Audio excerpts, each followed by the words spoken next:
Olá, meus amigos e minhas amigas, estamos iniciando mais um Momento Jurídico, aquele ambiente semanal onde nós procuramos, dentro da nossa comunidade, dentro do nosso meio social, trazer pessoas que tenham boas informações. Eu gosto sempre de reiterar, eu gosto sempre de frisar, de evidenciar esse aspecto importante dos nossos encontros aqui semanais. Hoje, nós estamos trazendo um jovem, vou chamar de jovem, eu diria um garoto, que já tem uma produção intelectual que não só eleva as Alagoas, como eleva o nosso meio jurídico, sobretudo, que é o nosso caríssimo professor Fábio Lins de Lessa Carvalho. Ele esteve além fronteira, esteve na Europa, esteve na Universidade de Salamanca, fazendo a sua extensão universitária, e que nós vamos tratar com ele sobre isso. Mas o pano de fundo é sobre uma obra tratando do nosso Graciliano, sobre o nosso Graciliano Ramos, sobre a sua performance como gestor público, sobre o seu comportamento à frente dos interesses sociais no âmbito da Prefeitura Municipal de Palmeira dos Índios, lá na década de 1928 e 29. É sobre isso que nós vamos tratar. E eu quero inicialmente, meu caro Fábio, agradecer, eu gosto sempre de frisar isso, da honra da sua presença aqui no nosso meio. A nossa equipe que faz o programa agradece. Eu estou agradecendo em nome de todos eles a sua presença, você de forma muito fidalga. O nosso Tiago Pinheiro fez o que se chama de ponte e hoje nós estamos aqui batendo esse papo. Então eu quero dizer a nossa satisfação pessoal e a nossa honra em tê-lo aqui. E quero logo, para a gente não perder tempo, deixá-lo à vontade para uma primeira consideração que você entenda de importância para os nossos telespectadores. Por favor. A satisfação é toda minha, doutor Jerônimo, estar aqui presente nesse programa tão qualificado, pelo qual já passaram pessoas que tanto contribuem para o engrandecimento da cultura jurídica aqui no estado de Alagoas. E é uma imensa honra ter sido convidado e prontamente atendi a sua convocação. Maravilha, Fábio, maravilha. E vamos conversar aqui informalmente sobre coisas que nós gostamos, eu e você, e aí a conversa fica muito mais fácil. Mas eu gostaria de saber, inicialmente, para criar uma certa empatia com os nossos telespectadores, sobre a sua formação. Você é daqui de Alagoas? Sim, sim, com muito orgulho. Eu sou alagoano, maceioense. Maceió. Qual é o bairro que você é daqui de Maceió? Sou da Avenida Rotary, certo, no Farol. certo. Passei toda a minha infância e juventude lá. Certo. E deixei raízes, gosto muito lá, ainda tenho muita saudade dessa época. E acho que, engraçado que os alagoanos de Maceió, principalmente, têm perfis muito diferentes, se eles são da Orla ou se dos bairros mais altos, no Farol, principalmente. Ali na Rota é o chamado altiplano, ali já é um Exatamente. Altiplano. Então, a gente teve uma infância muito saudável. Eu estudei em colégios aqui da capital, Colégio Marista, Colégio Sacramento, e tenho recordações muito boas dessa época. Deixa eu só dizer uma coisa a você, Fábio. Você já alcançou a Rotary, ela asfaltada? No início, não. Eu lembro que quando eu me mudei para lá, uma das primeiras casas, nos anos 70 ainda... Era de barro, não era? Era de barro e aquelas baixadas ainda não eram ainda E outra coisa, era um barro, asfaltadas. E era um barro poeirento, viu? Era uma poeira danada. Eu fui ali com meu pai, atrás de um pedreiro, eu devia ter meus 12 anos, nunca esqueci disso. Hoje eu olho para aquela rota, daquele movimento, aquele comércio, Sim. E fico me lembrando quando eu estive lá atrás com meu pai, ali atrás de um pedreiro. Você foi da UFAL? Sim, Fábio? Você graduou-se em que ano? Ingressei em 94, permaneci até 98 por conta da greve, colei grau em março de 99. E logo imediatamente fiz a OAB, não comecei a advocacia, optei pela preparação para os concursos e sempre busquei a advocacia pública. Acho que desde a faculdade eu já sabia mais ou menos qual seria... Você teve aquela atração, né? Sim. Eu acho que por conta de ter feito estágios em algumas procuradorias, eu sempre tive uma certa predileção por essa atividade profissional. E sem falar também da minha afinidade com o direito público, direito público, direito constitucional, direito administrativo principalmente. Então, tudo isso me fez caminhar nessa direção. Então, nunca desviei meu foco, nunca fiz concurso para a magistratura, para o Ministério Público. Então, para minha sorte, apareceu o concurso aqui da PGE, de Alagoas, e eu lembro que quando saiu o edital, no início dos anos 2000, eu disse, uma vaga é minha. Eu fui de certa forma pretencioso, mas eu dizia internamente. Lógico que eu não divulgava para ninguém. Eu tinha esse sentimento também, quando eu fiz concurso da magistratura, que as pessoas colocavam o número de candidatos e número de vagas, eu dizia, eu só quero uma, é a minha. Exatamente.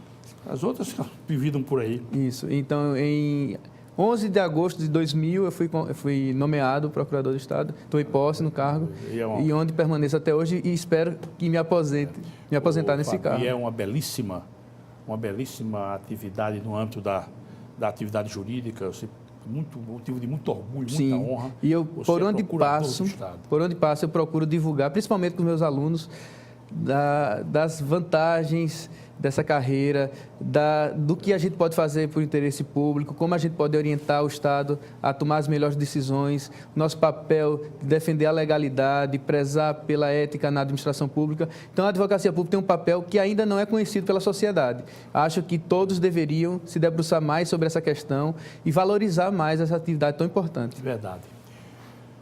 Meu caro Fábio, você saiu daqui, foi fazer o seu doutorado, né? Eu não quero nem falar, porque eu quero dizer aos telespectadores que, além do nosso Fábio ter uma produção literária já de respeito, eu vou aqui apenas en passant, para levar o conhecimento dos senhores e das senhoras. O nosso Fábio Lins, ele é doutor em Direito Administrativo pela Universidade de Salamanca, na Espanha. Ele é mestre em Direito Público pela Universidade Federal de Pernambuco. Ele é professor de Direito Administrativo da UFAL, da nossa Universidade Federal, e do nosso Centro de Estudos Superiores de Maceió. E é procurador do Estado de Alagoas, advogado e autor de diversos livros. Nós vamos falar aqui depois, rapidamente, sobre essa produção literária. Rapidamente, meu caro Fábio, como é que foi sua passagem lá pela Salamanca? Como é que foi aquilo ali? Salamanca é uma universidade na Europa. Se eu estiver equivocado, me corrija, por favor. Ela é a quarta mais antiga da Europa. Eu acho que Oxford supera ela, Bolonha supera, e eu acho que a de Paris, a Sorbonne. Não sei se eu estou dizendo alguma boa. Ela é a quarta mais antiga. Não está dizendo nenhuma, é isso mesmo. Ela é de 1200 e pouquinho, por ali, né? Exato, 1218.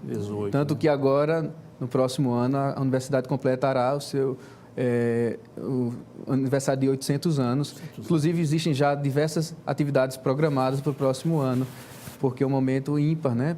Uma universidade ter uma idade como essa, ou seja, supera, inclusive, em idade, a idade do Brasil, né? Inclusive, quando o Brasil foi descoberto, a Universidade de Salamanca já tinha mais de 200 anos de história. Então, por ela passaram grandes nomes da intelectualidade, não só espanhola, como latino-americana.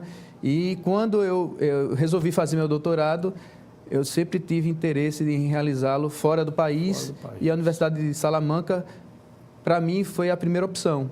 Tanto que eu submeti a minha candidatura, no caso, eu tentei o ingresso em diversas universidades, não percebi grandes dificuldades para ingressar. Isso é importante ser ressaltado, porque muita gente deixa de tentar porque acha que é algo inacessível. Só se intimida, né? Exatamente. Se intimida. E quando eu fui selecionado, eu não pensei duas vezes e lá permaneci durante 2 anos e foram 2 anos que ficaram na minha história. Você morou lá em Salamanca? Sim. Eu tive a oportunidade de me licenciar, tanto da Universidade Federal como da Procuradoria, e lá permaneci me dedicando exclusivamente ao doutorado. Acho que consegui dar um retorno à sociedade, porque concluí o doutorado nesse tempo, apresentei a tese, voltei para Maceió com a tese já defendida e estudei um tema que tem direta relação com a minha atividade profissional, tanto acadêmica como profissional, digo, enquanto advogado público, que é o concurso público. Certo. O ingresso nas hostes da administração pública via concurso, né? Exatamente. E, rapidamente, como é a universidade lá? Você teve contato com muita antiguidade lá? Olha, a universidade, apesar de ser secular, ela se modernizou. Eu estou dizendo isso porque em Coimbra tem a Biblioteca Joanina, que é um negócio diferenciado, né? Sim. A Universidade de Salamanca mantém prédios históricos que são visitados principalmente por turistas. Certo. Mas ela também conseguiu avançar e entrou no século XX em pé de igualdade com as grandes universidades europeias. Então, para você ter ideia, a Faculdade de Direito se situa hoje em dia num prédio moderno, novo, e conta com as melhores instalações que a gente pode encontrar dentro do universo universitário, no mundo universitário. Eu creio que a Universidade de Salamanca ela conseguiu aliar a tradição com a modernidade, coisa que pouca gente consegue fazer. E sendo um mundo cosmopolita, você teve contato com estudantes de todo mundo, da Alemanha, da França? Sim. Como é que foi lá essa convivência? Curiosamente, os cursos de mestrado e doutorado em Salamanca são mais procurados por estrangeiros que propriamente por espanhóis. Então, na minha turma, eu me recordo que existiam muitos latino-americanos, principalmente argentinos, colombianos, mexicanos, chilenos. Indiano, teve com algum indiano? Não tive. Conheci durante a minha estada na cidade, porque também a cidade de Salamanca é conhecida como a capital mundial da língua espanhola. Então, muitos para lá se deslocam para estudar o idioma. Então, aí você conhece, sim, pessoas de diversos países, inclusive fora da Europa. Maravilha. É uma experiência, deve ser uma experiência gratificante, né? Sim, eu recomendo a todos. Ainda. Eu recomendo a todos. Eu acho que isso dá um acréscimo em termos profissionais, mas também no âmbito pessoal. Você acaba tendo a oportunidade de conviver com diversas culturas, você se torna uma pessoa mais tolerante, né? Aceita as diferenças mais facilmente e você acaba voltando a estudar, a ter a condição de estudante. Eu lembro que eu frequentava, por exemplo, o refeitório universitário, não tinha carro, lá eu morava num apartamento simples, andava de ônibus ou então a pé mesmo, coisas que aqui a gente não tem mais essa possibilidade. Uma vida simples, né? Sim, totalmente simples. Se não era uma vida franciscana, pelo menos era uma vida simples, né? Sim. A melhor expressão da palavra. Exatamente. O meu caro Fábio, eu quero, antes da gente já evoluindo aqui, eu quero comentar, eu quero levar ao conhecimento dos nossos telespectadores a sua produção literária, que eu lhe confesso, eu sou um admirador, porque nós estávamos conversando antes de entrar aqui, eu costumo sempre dizer que abstraindo, afastando, lateralizando a participação de meu pai, de minha mãe, da minha formação, tudo que eu tenho veio das minhas leituras de uns livros. Por isso que eu digo sempre que todas as vezes que eu adquiro uma obra, ou que eu sou contemplado com um livro, é um motivo de felicidade para mim. Eu sinto isso, digo de coração. E você escreveu uma obra, inclusive em espanhol, Acesso Igualitário à la Función Pública, né? Esse é o título. Você faz uma espécie aqui de um cotejamento, Consideraciones sobre el modelo espanhol de selección de los funcionários. Bem interessante essa obra. Isso está lá para a banda de... Sim, a intenção foi essa. Na verdade, esse livro é uma parte da minha tese, em que eu analiso a figura do concurso público no direito espanhol. No espanhol. Então, quando eu voltei ao Brasil, eu disse, não, isso não pode ficar apenas na biblioteca da universidade, no arquivo, né? Isso tem que ser divulgado para o público-alvo, né? Que seriam os espanhóis. Porque... Submeteu aqui a Juruá, né? Isso. Aí a Juruá tem um trabalho excelente de divulgação de obras dentro do continente europeu. Ela tem um braço europeu e aí eu vejo que esse livro ele teve uma boa aceitação, inclusive nas universidades espanholas, e isso a gente percebe facilmente colocando no Google, a gente vê que ele pode ser encontrado nas melhores livrarias da Espanha, inclusive, para minha satisfação, inclusive eu descobri uma resenha crítica sobre o livro, recomendando o livro, fazendo algumas críticas também ao estilo da escrita, né, que a gente, enquanto brasileiro, quando escreve uma língua estrangeira, a gente nem sempre tem a desenvoltura mas a crítica é boa, nativo. A crítica é boa. Sim. Na verdade, como construtiva. Uma crítica boa. Fábio, parabéns. Obrigado. Você também escreveu Principiologia do Concurso Público, Elementos para a Formação de uma Teoria Geral, pela EduFal. Exato. Como é que está essa obra? Esse livro procurou suprir uma lacuna, que é exatamente o fato de que, como o concurso não tem legislação no país, que ao menos ele tenha uma principiologia, um conjunto de princípios que se mantenham de forma íntegra em todos os procedimentos seletivos do país. E, no caso, esse livro, ele acredita, a meu ver, ele atende essa necessidade de uma obra de caráter mais geral sobre os concursos públicos. Fábio, parabéns também, meu amigo. Sucesso com essa obra. Você também escreveu Igualdade, Discriminação e Concurso Público. Eu tenho visto muito essa questão aqui ser agitada e dinamizada aquelas questões quando se exige aptidão física. Isso tem sido problema sério, né? Inclusive alvo de mandado de segurança, de ações e tal. Como é que está essa obra? Análise dos requisitos de acesso aos cargos públicos no Brasil. Eu acho que esse livro talvez tenha sido o meu livro que mais circulou, que mais foi vendido. Ele preenche uma lacuna também muito importante que diz respeito às hipóteses em que a administração pública faz exigências que eventualmente podem limitar o acesso, como idade mínima, idade máxima, altura, às vezes condição física, conhecimento linguístico, nacionalidade. Então, todas essas pessoas, em algum momento, acabam sendo discriminadas por uma razão ou outra. Em alguns momentos, esses fatores discriminantes se justificam, são razoáveis, claro. Em outros não. Então, o livro procura diferenciar essas situações. Muito bem. Parabéns também, meu caríssimo Fábio. Você também escreveu aqui uma obra, essa já tem uma densidade, pela Lumen Iuris, que é Direito dos Concursos Públicos. Você escreveu com Carla Priscila. Quem é essa? É uma obra coletiva, na verdade. É, né? Eu coordenei junto com a professora Carla Priscila e dela fizeram parte diversos professores aqui do estado de Alagoas. Quem é Carla Priscila? Com todas as desculpas. Ela é uma jovem professora, ela fez mestrado na UFAL, já havia sido minha aluna na graduação e desponta como uma das promessas da área jurídica. Vamos trazê-la aqui para conversar com ela. Seria ótimo. E, Fábio, parabéns também por essa obra. E você escreveu também, Fábio, esse que eu quero, os nossos telespectadores, esse foi o motivo maior que nós trazemos o nosso caríssimo Fábio aqui, que é ele trazer à luz da análise crítica o comportamento de Graciliano Ramos e a administração pública, frente à administração pública, né? Comentários aos seus relatórios de gestão à luz do direito administrativo moderno. Então, eu quero começar, o Fábio, perguntando o que foi que motivou você a escrever essa obra sobre o nosso Graciliano Ramos? Eu diria Qual que foi o motivo? O principal motivo foi a minha admiração pela figura de Graciliano. Certo. Eu sempre fui um profundo admirador tanto de sua obra literária como também de sua personalidade. Eu sempre indaguei como era possível alguém que não teve nenhuma formação... Como é que você conheceu o Graciliano Ramos? Porque você é um garoto. Nem tanto.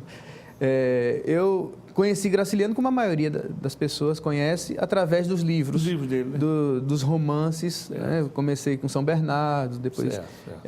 Angústia, Infância. Na minha época do ginásio é que praticamente obrigava você a ler. Normalmente Vidas Secas, né? Secas, é o clássico. É o clássico, Então, o Graciliano sempre me chamou a atenção enquanto escritor, o estilo único, né? Ele dizia com poucas palavras. Ele não era de rebuscar muito, né? A linguagem dele é uma linguagem seca. Seca, exatamente. E, enquanto cidadão, Graciliano também teve um papel muito importante que não é tão conhecido.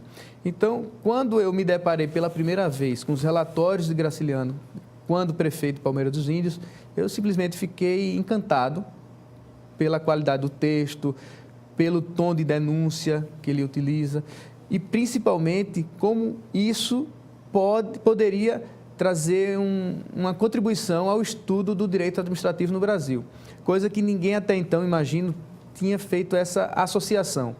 E aí esse projeto já era algo antigo, mas que eu só pude realizar esse ano. Certo. Ô, Fábio, eu li sua obra, essa obra foi muito bem vendida na Bienal, foi muito vendida, eu li sua obra e me chamou a atenção o espaço amostral que você pesquisou. Você fez uma pesquisa muito densa. A sua bibliografia é muito densa. Onde é que você foi encontrar todo esse material? Não foi fácil. Evidentemente que a pesquisa talvez tenha levado mais tempo do que a própria elaboração do livro, a própria escrita, né? Então, o trabalho de um escritor, principalmente livros técnicos, às vezes muito maior em catalogar as fontes bibliográficas do que propriamente em escrever. Então, muito do que está aí são fontes históricas, fontes literárias, algumas contribuições da sociologia, da história, das ciências contábeis, da administração e alguma coisa do direito. Não é um livro totalmente jurídico. Eu diria que é menos jurídico. Vamos pegar aqui o Craveiro Costa, a História da Alagoas. Você pegou em qual biblioteca? Eu tenho muita coisa. Você Eu tem, tenho uma né? biblioteca pessoal de muitos autores alagoanos. Tem, né? Diversos. Tudo que surge sobre Alagoas eu adquiro. Talvez seja um dos meus hobbies. Inclusive, eu tenho um blog na internet que eu escrevo sobre muitas coisas, menos direito, é o meu momento de sair do direito um pouquinho. Certo. Então, eu escrevo muita coisa sobre cultura, e a cultura alagoana ocupa um espaço importante nesse blog. E aí, tudo que surge sobre Alagoas, os grandes alagoanos, cultura aqui do estado, eu acabo adquirindo. Você deve ter muita coisa de Félix Lima Júnior, né? Sim, Maceió de outrora, né? Não é? Escreveu muita coisa. Exato. O meu caro, muito interessante aqui a sua pesquisa, o seu espaço de pesquisa. Agora, Graciliano Ramos, hoje, nós vamos aprofundar mais esse tema, mas eu quero logo lhe provocar nesse sentido. Teria espaço para Graciliano Ramos hoje, nesse país que nós vivemos? Você acha que teria? A não ser que um gestor de coragem, alguém independente, peitasse, digamos assim, a nomeação do Graciliano para um cargo de direção, por exemplo. Que ele não foi só prefeito. Não foi só prefeito. Ele foi também secretário de Estado da Educação, na época diretor da Instrução Pública. Então, na época, o governador de então, o Álvaro Paz, não, Álvaro Paz, desculpe, o nomeou como diretor da imprensa oficial, em que Graciliano também acaba moralizando a gestão daquele órgão. E, em seguida, Graciliano, se não me engano, pelo Costa Rego, foi indicado para ser secretário de Estado da Educação. Esses governadores, E Costa então... Rego era de uma austeridade também. Também jornalista, né? Também. É outro alagoano que precisa ser melhor conhecido. Costa Rego teve um papel importante e foi ele, inclusive, responsável pela criação do primeiro curso de jornalismo no país, isso no Rio de Janeiro, nos anos 30. Então, veja, esses governadores, na época, tiveram que apostar em uma pessoa que era totalmente contrária aos valores da época, valores que estavam associados ao patrimonialismo, troca de favores, clientelismo, nepotismo. Graciliano era uma pessoa exatamente o contrário. Era austero, extremamente honesto, era uma pessoa impessoal, que tratava todos com absoluta igualdade. Eu vou querer abordar com você isso aí. Qual era a formação intelectual de Graciliano Ramos, né? Olha, Graciliano, ele desde pequeno, ele lia muito, lia os clássicos, ele gostava muito de Dostoiévski, por exemplo. Ele tinha algumas críticas à literatura brasileira de então e recorria muito aos escritores franceses, russos. Então, ele sempre leu muito e, desde sempre, foi considerado um intelectual autodidata. Nunca estudou, nunca fez nenhum curso universitário. Fábio, quero que você me corrija. Eu soube, há uns anos atrás, tomei conhecimento, nas minhas investigações, que Graciliano Ramos aprendeu inglês e francês pelo rádio. Ouvindo rádio.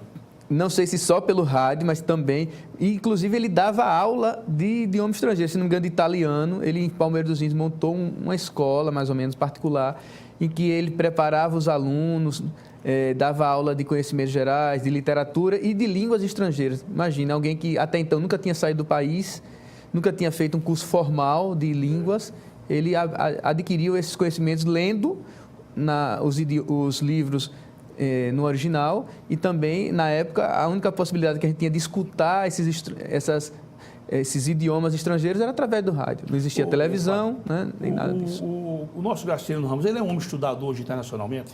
Sim. Ele, lógico, não tanto como deveria, mas já existem diversas teses de doutorado, principalmente em universidades estrangeiras. Estados Unidos, Europa, que analisam o papel de Graciliano, agora enquanto escritor. Certamente, enquanto administrador público, isso é algo muito incipiente. Fábio, eu digo isso o seguinte, porque isso é motivo, eu digo, para mim, pelo menos, motivo de muito orgulho, de muita satisfação. Eu estava 4 anos atrás, eu estava naquela região ali de Montmartre e vi uma livraria. E, por um impulso, eu digo, eu vou saber se tem alguma obra aí de algum escritor brasileiro. E fui à livraria, um rapaz me atendeu, eu perguntei o que é que ele tinha de Machado de Assis. E ele veio lá com um livro em francês de Machado de Assis. E quando eu olhei, vi um brasileiro aqui em Paris e tal. Não foi diferente o meu orgulho e a minha satisfação quando eu estive na casa de Graciliano Ramos, né? e vi lá naquele ambiente que fica dentro de um ambiente acondicionado, um vidro, né? Isso. Eu vi várias obras dele em russo, em polonês, em tcheco, em francês. Quer dizer, hoje o nosso Graciliano Ramos, como escritor, como você falou, é realmente uma figura conhecida mundialmente. Sim, né? ele é uma das grandes referências da literatura mundial. E eu acho que no âmbito da literatura em língua portuguesa, eu colocaria entre os 5 grandes. Né? Há quem fale muito em Guimarães Rosa, Fernando Pessoa, Machado de Assis, mas certamente Graciliano Ramos também estaria nesse rol de escritores. Ele tem uma forma de escrever totalmente diferenciada, né? Sim. Você observa que o que marca justamente é as frases dele são frases cortantes, são frases objetivas e de um humor Sim. contundente. Exato. Sem falar também no tom de denúncia social que está sempre presente em suas obras. Ele não fazia livros para a gente se divertir, mas muito mais para a gente refletir sobre a realidade e intervi-la. Né? Você sabe, Fábio, que o Graciliano Ramos ele é um estilista. A palavra chinfrim, ela não existia no idioma brasileiro. Foi ele quem criou essa palavra. A palavra chinfrim é de Graciliano Ramos. Ou seja, ele era um estilista. Sim. Como o Carlos Drummond de Andrade, só para os nossos telespectadores, a palavra viajeiro, a palavra telefoneiro, não existia, ele foi quem criou essas palavras. Sim. Ao falar do Carlos Drummond, eu lembrei de uma das passagens de Graciliano na administração pública, foi quando ele deixa a prisão no Rio de Janeiro, ele foi preso durante 10 meses, durante o Estado Novo, né, de Vargas. E outra coisa, detalhe, ele foi preso sem nunca ter sido interrogado. Isso, e nem sido processado. Exatamente. Né? Exatamente. Foi uma perseguição política exatamente pelo papel que ele exerceu enquanto secretário de Educação aqui no Estado. Eu vi isso em Memórias de Cárcere. Isso. Inclusive, quem não tiver tempo, Memórias de Cárcere é uma obra muito densa. Eu tenho ela em 2 volumes. Isso, exatamente. Mas há o filme, que é um filme muito bem feito, com Carlos Vereza como no papel do Graciliano, que você pode ter pelo menos uma noção de como foi Graciliano naquele período. O que ele sofreu, digamos. 2 passagens interessantes. Primeiro, ele encontra na prisão Nise da Silveira, que, a meu ver, né, na minha humilde opinião, é a grande brasileira de todos os tempos. Eu não consigo imaginar alguém, né, uma mulher que tenha tido um papel tão importante na vida do país como Nise da Silveira. Fábio, vou pedir só que você suspenda a sua consideração. Vamos fazer um intervalo muito breve e depois nós voltamos. E eu quero que você comece tratando desses 2 personagens que você disse que ele encontrou na prisão. Um, a Nise da Silveira, e o outro você deixa aí para dizer no nosso regresso. Perfeito. Ok? Meus amigos e minhas amigas, muito obrigado sempre agradecendo a audiência e voltamos já.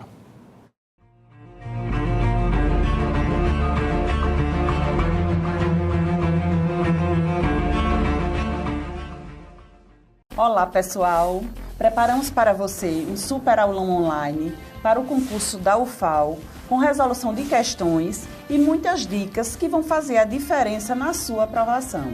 Disponibilizaremos essas videoaulas 2 dias antes da prova, nos dias 19 e 20 de agosto, com material em PDF, para que você possa fazer a revisão de forma mais tranquila e chegar afiado na hora da prova. Preparamos também o super aulão presencial, que acontecerá neste sábado, dia 20 de agosto, véspera da prova, a partir das 8 horas da manhã.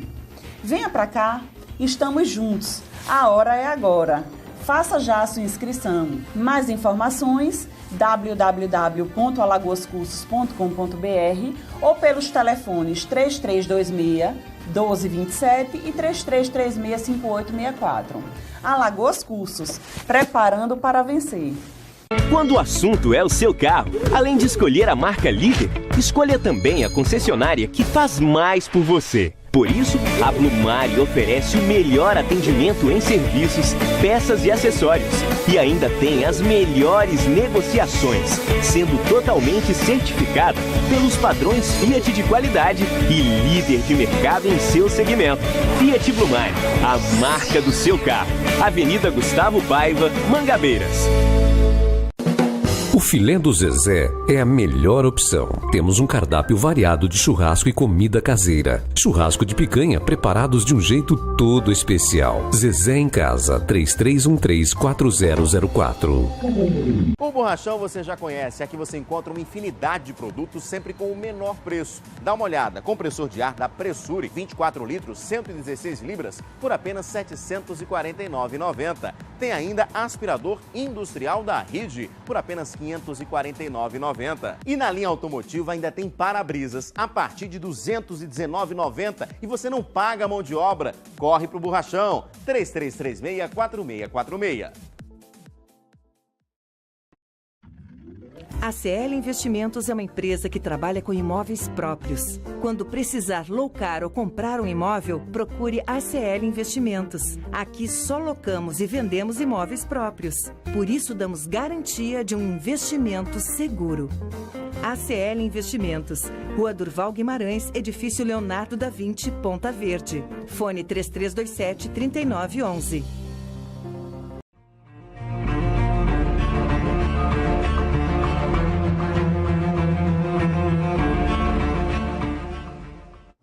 Olá, meus amigos e minhas amigas, estamos retornando aqui, conversando com o nosso caríssimo professor, doutor, né? Fábio Lins de Lessa Carvalho, falando sobre coisas da intelectualidade jurídica e sobre gente de Alagoas, como é Graciliano Ramos. Mas, quando nós fechamos o primeiro bloco, o primeiro segmento, você estava falando sobre Nízia da Silveira, que ela foi encarcerada, ela estava encarcerada com Graciliano Ramos, né? Vamos lá, como é que foi isso? Sim, eu considero essa seria uma oportunidade ímpar para alguém escrever um livro ou, de repente, até fazer um filme sobre esse encontro. Certo. Talvez os dois maiores alagoanos de todos os tempos se encontraram numa condição totalmente inóspita, né? Que era na prisão do Estado Novo. Tanto um quanto o outro foram acusados de serem comunistas. Na verdade, eles tinham uma visão de mundo muito mais prol da igualdade de direitos, para humanizar as relações sociais, e eles acabaram sendo, por isso, perseguidos.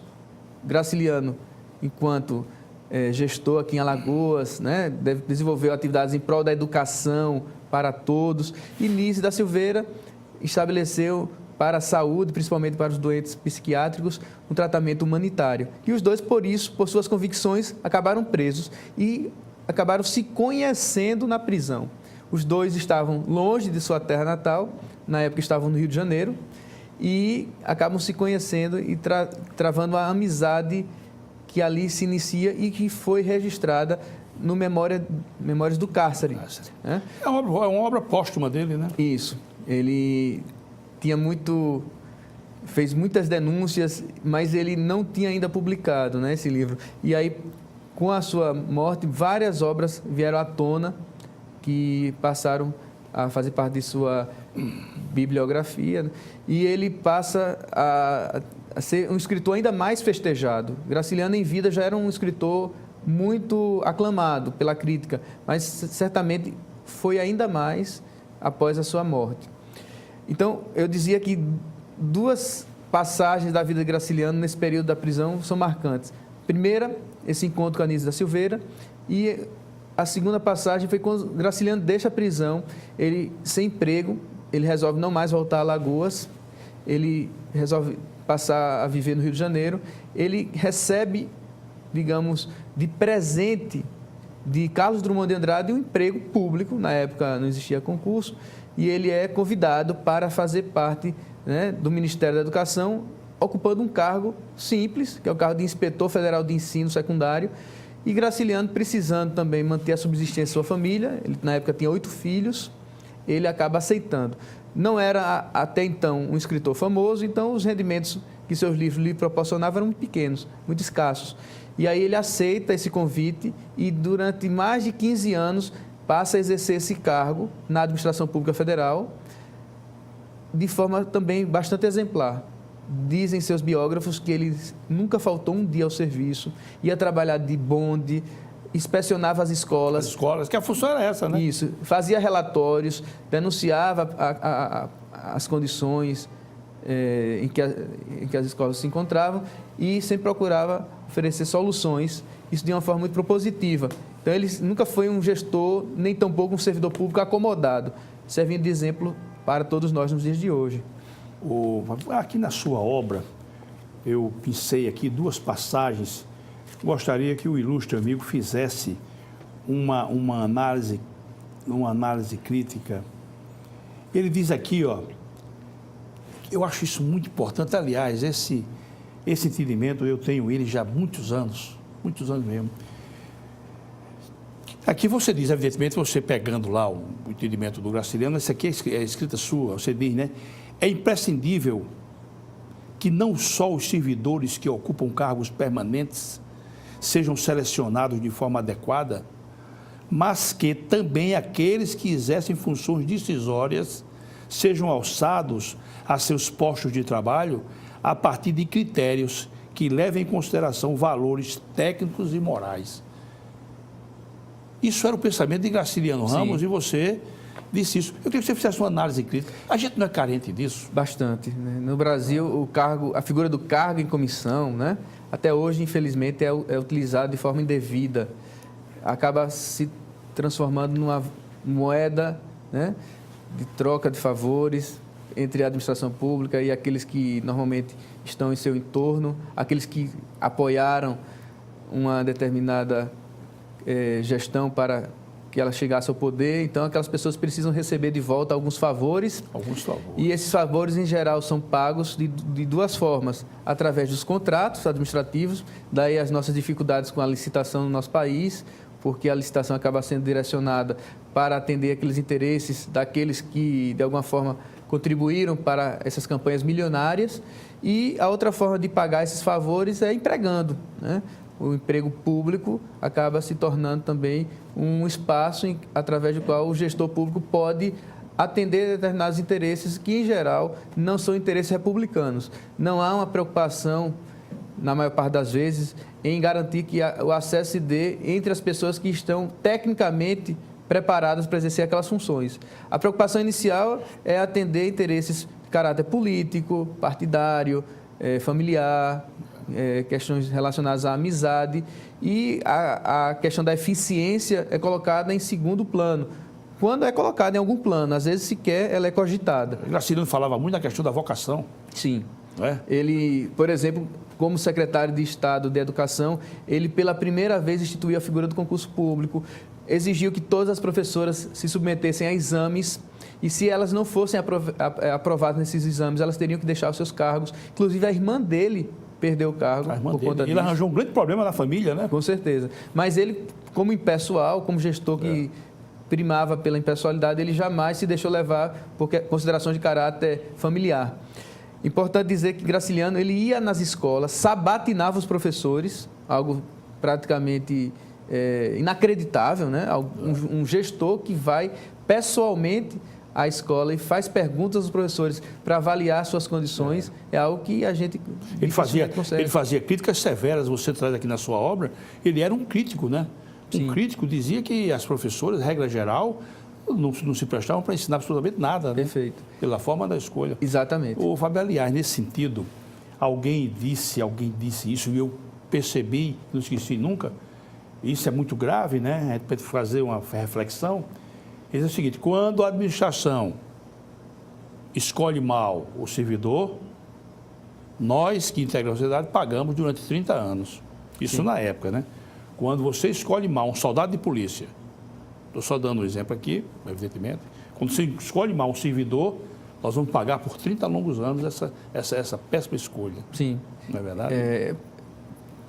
Curiosamente, essa preocupação de Graciliano também sempre me acompanhou, tanto que a maior parte da minha produção literária acaba sendo girando em torno desse assunto, que é o acesso igualitário aos cargos públicos. A igualdade pressupõe que todos terão as mesmas oportunidades e, nesse contexto, aqueles que estiverem melhor preparados terão, normalmente, a condição de ocupar esses cargos. E isso garante não só esse acesso igualitário, mas principalmente para a sociedade a condição de ter servidores qualificados. E esses servidores, normalmente, que estão ali prestando seus serviços, podem fazer a diferença entre uma sociedade que tem médicos, professores, advogados, né, e demais profissionais que estão vocacionados a atender o interesse público, ou, do outro lado, uma administração pública que é voltada para seus próprios interesses e sem que haja qualquer preocupação com o público.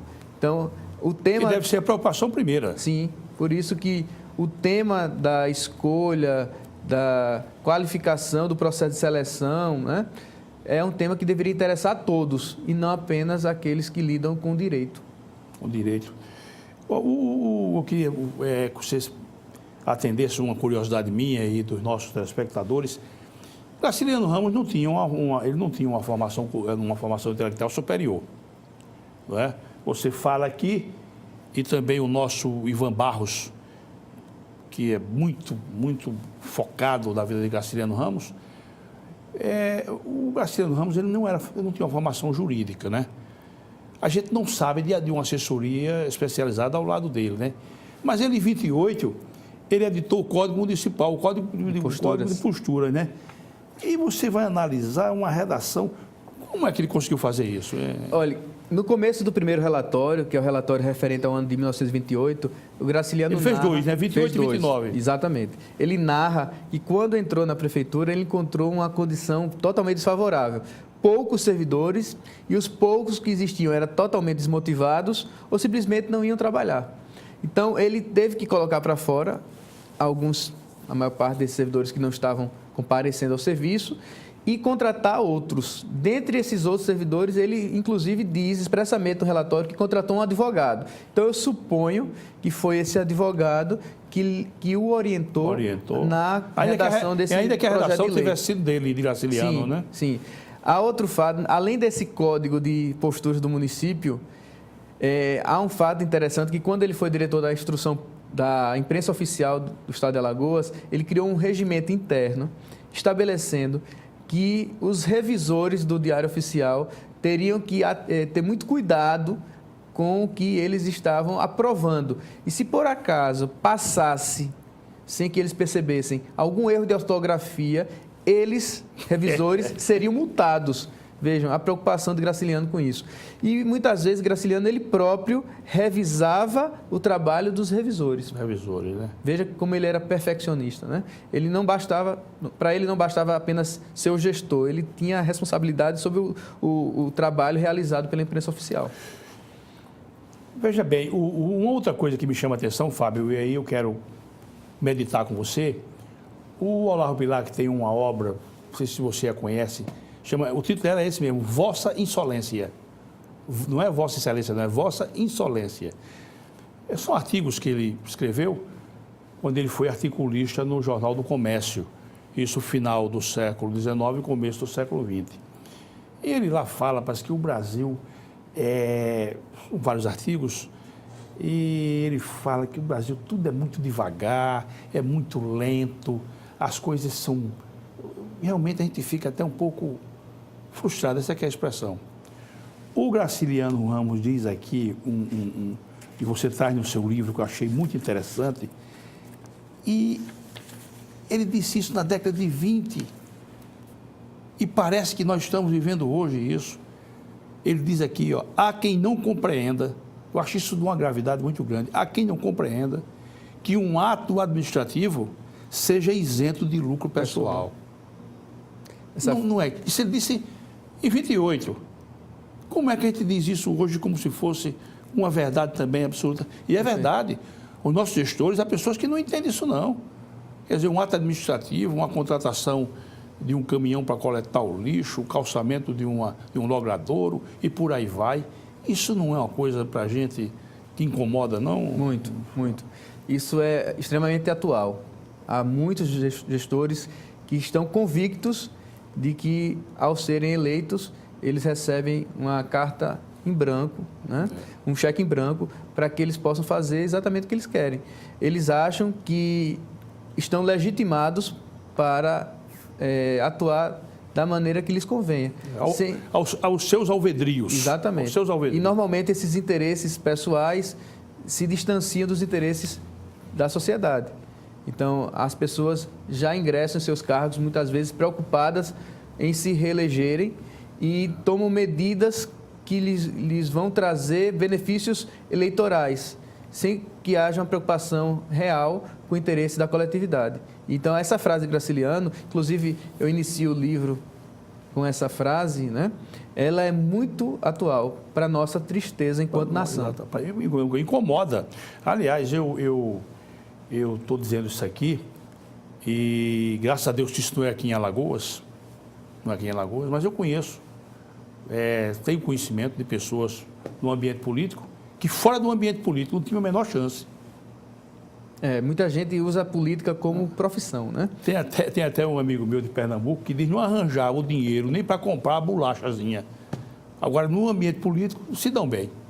São pessoas que chegam ao poder e fazem de tudo para se manter no poder indefinidamente. E são capazes, literalmente, de tudo. Não vou nem dizer quais são as consequências disso tudo. Quando você fala nisso, Fábio, eu vou trazer à colação o Alcides Carneiro.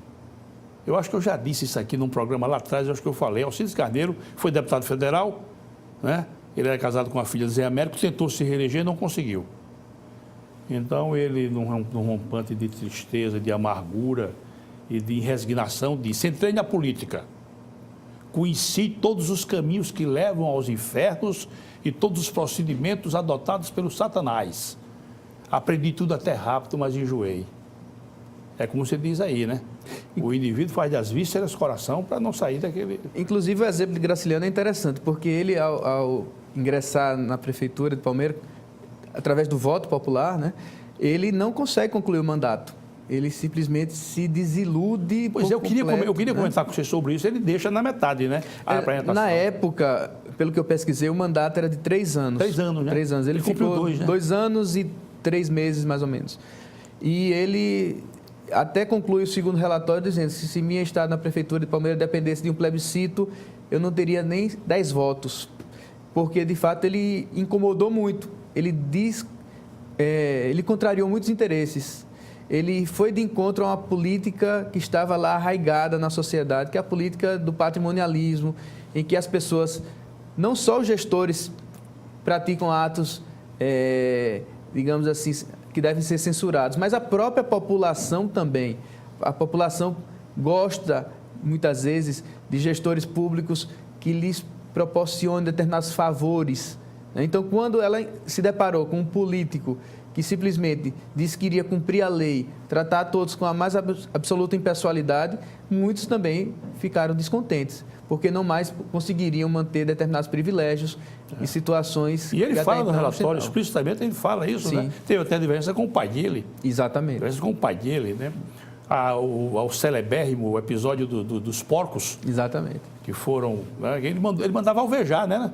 Olha, quem tiver seus animais, que guarde, porque havia um servidor com uma espingarda e aonde ele encontrava era para matar o animal, né? Isso porque alguns pequenos proprietários deixavam os animais soltos na rua e isso causava também transtornos à questão da higiene. Né? E ele estabeleceu no Código de Posturas multa para aqueles que assim se comportassem. E o pai de Graciliano foi uma das pessoas que acabou sendo multado. Multado, né? Isso, inclusive, gerou problema. Fábio, me diga uma coisa, o nosso Graciliano Ramos, ele tinha uma grande preocupação com a transparência como gestor, né? Sim.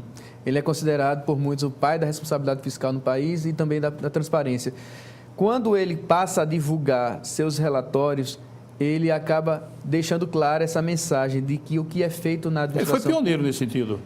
Ele já era adepto dessa prática antes mesmo de ser prefeito. Ele ocupou durante 1 ano o cargo de presidente da Junta Escolar de Palmeiras dos Índios. Exatamente. E ele já relatava e publicava esses relatórios a situação das escolas no município. Isso até foi um motivo que o trouxe à tona e o fez, digamos, ser conhecido e candidato à Prefeitura de Palmeiras. Então, a vida inteira de Graciliano Ramos, ele sempre relatou o que fazia.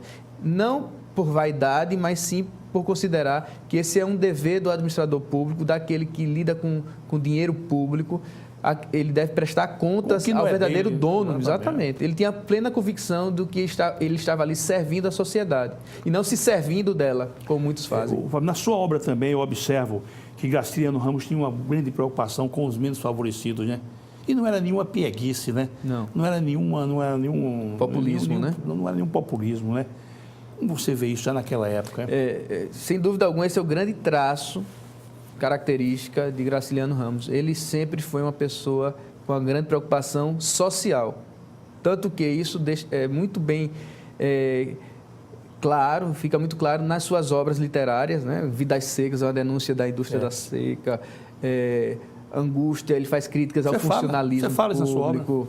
Em todas as obras, ele sempre... São Bernardo é uma crítica ao latifúndio, né? Aos proprietários rurais. Então, ele não poderia deixar de ser dessa forma na sua vida pública também. Pelo contrário, acho que ele intensificou ainda mais, e seria uma incoerência muito grande. Graciliano, ele foi um gestor e também um servidor público que sabia que estava ali para atender o interesse da população e, da melhor forma possível, colaborar com a instalação de uma sociedade menos desigual. Desigual, né? Ele tinha muita preocupação com isso, inclusive naquela questão das instalações das feiras, né? Sim. Das feiras dos municípios, ele tinha essa preocupação. Agora, há um detalhezinho, uma coisa aparentemente pequena, mas que pouca gente sabe, né? E o nosso programa tem esse sentido também. A merenda escolar, ela foi instituída por Graciliano Ramos, né? Sim. Pouca gente sabe disso, né? Já na década de 20, ele vislumbrou as dificuldades das crianças no afastamento da escola por conta da alimentação. Exatamente. Né? Quando ele ingressa nesse cargo de diretor da instrução pública, ele percebe... E eu vejo hoje, tem neguinho aí esculhambando a merenda escolar, rapaz, sendo flagrado. Eu acho que não há punição que possa salvar um indivíduo desse. A comida das crianças, rapaz. Pois é. Por favor. Não é algo realmente lamentável, né? Pelo amor de Deus. Ver até que ponto o ser humano chega em sua ganância, né? É um caráter altamente deformado. Pois é. Então, Graciliano, ele percebia que muitas crianças estavam afastadas da sala de aula e as que frequentavam o faziam em condições muito precárias, pessoas que iam descalças, sem uma roupa apropriada. Então, ele institui o fardamento, compra calçados e determina a criação da merenda escolar. Graciliano, ele fez com que o número de matrículas aumentasse absurdamente, mas principalmente nos bairros periféricos, nas cidades mais pobres. Então, ele procura levar a atuação do Estado a quem realmente precisa. E, evidentemente, ele não só se preocupa com questões de ordem quantitativa, mas também em melhorar a qualidade na prestação do ensino. Do ensino, Sim. né? O Fábio, também a remissão do cárcere pelo trabalho é Graciliano Ramos. A retirada dos encarcerados para trabalhar na construção da estrada. Sim, né? exatamente. Quando o prefeito Palmeiras Dias, ele relata isso, que colocou os presos da cadeia pública para trabalhar na construção da estrada Palmeiras-Santana, né?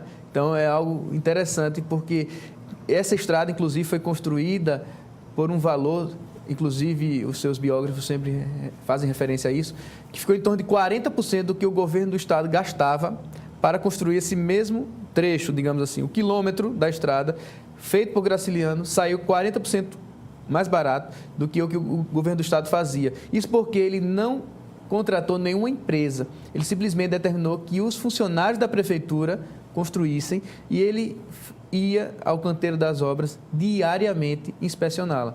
Então, isso é um exemplo. E essa estrada existe ainda hoje. Sim, viu? sim, Essa sim. estrada existe. Existe. Ele fez somente até o limite. Até ali. o limite. Até o limite, né? Exatamente. Não tinha sido ele fazer também a parte de Santana, a parte de Isso. Santana de Ipanema. Então, ele, em 2 anos, ele tem uma série de serviços prestados à população de Palmeiras que até hoje se mantém, né? A questão do aterro daquela lagoa também. Ele tinha uma grande preocupação com as questões de ordem ambiental, prevenção a desastres, a catástrofes, né? Ele sabia que todo ano aquilo ali inundava. Então, ele fez obras de prevenção e aí ele, na época, era acusado de estar enterrando o dinheiro público, né? Ninguém estava vendo exatamente que obra era aquela, mas ele sabia que tinha que tomar medidas a médio e a longo prazo e a administração pública, desde aquele momento, então, mostra a necessidade de um planejamento, de uma atuação visando beneficiar não só as sociedades de hoje, mas também as do futuro. Fábio, sem pretender me repetitivo, e já estou pedindo todas as vênias ao ilustre amigo, Mas eu volto a provocar. O Graciliano Ramos não teria uma vida fácil. Hoje ele teria imensa dificuldade. Se nós conseguíssemos, por uma magia de pensamento, trazer o nosso Graciliano para administrar alguma coisa, ele ficaria em palpos de aranha. Sim, ele seria das duas uma. Ou ele rapidamente cairia fora, desistiria, veria que não tem ambiente para atuar dessa forma, né, de forma tão austera, ou ele simplesmente iria de encontro a tudo isso, criando diversas inimizades, e certamente isso em algum momento faria com que aquele que o nomeou o retirasse do cargo. Então eu acho que ele não conseguiria ir de encontro a isso tudo, ou simplesmente ele seria retirado do cargo. Ele seria reiteradamente boicotado. Sim, exatamente. Passaria a ser quase como uma espécie de me permita a expressão, um leproso. Sim, um pária, exatamente. Um pária, ninguém queria conversar com ele.